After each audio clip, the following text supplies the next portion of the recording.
We are leaving Solitude, driving down the big Cottonwood Canyon to head to Alta for day 4 of our 5-day skiing adventure here in Utah.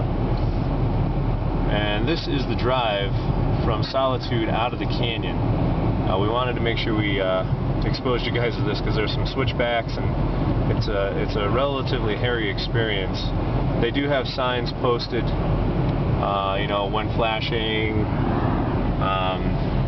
4-wheel drive or chains required, because the snow will close the road occasionally. One of the locals, I overheard him last night, said that the road was closed about 7 or 8 times last year total, so it's not a horrible thing.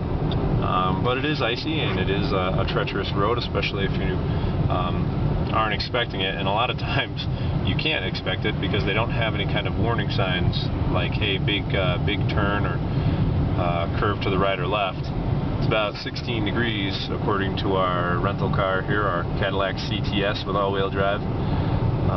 We got our skis stuffed in the back, sticking out through the middle of the rear seats. Got our lunch packed up in the trunk and ready to go.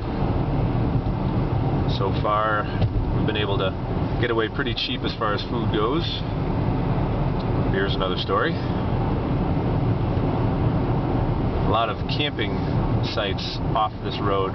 You'll see signs posted for it all over the place, and actually, even in this weather, you know, the cold winter weather, you still have a lot of people parked there overnight. We'll see cars all the time. You know, we'll see them in the morning when we leave, and see them at night when we come back from skiing. So there's people still out there with some pretty warm gear, I'm guessing. Exactly what would possess a person to do that, I don't know. I much prefer just sitting on a chair and going up a ski lift. This is one of the bigger hairpins. We'll just kind of try and keep the camera straight so you can really get the experience. Having to come around this corner and then it wiggles again. You know, this one's going to be does almost a 360. Yeah, I was about to say this is at least a 270-degree curve we're going to be going through here. So you end up having to cut it down to about 10 or 15 miles an hour. There's traffic coming up.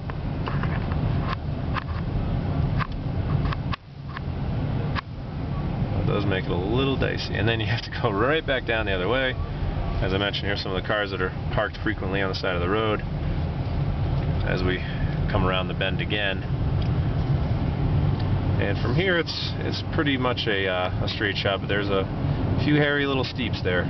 The speed limit changes from 45 to 15. Definitely a varied road and an interesting experience. And you got the little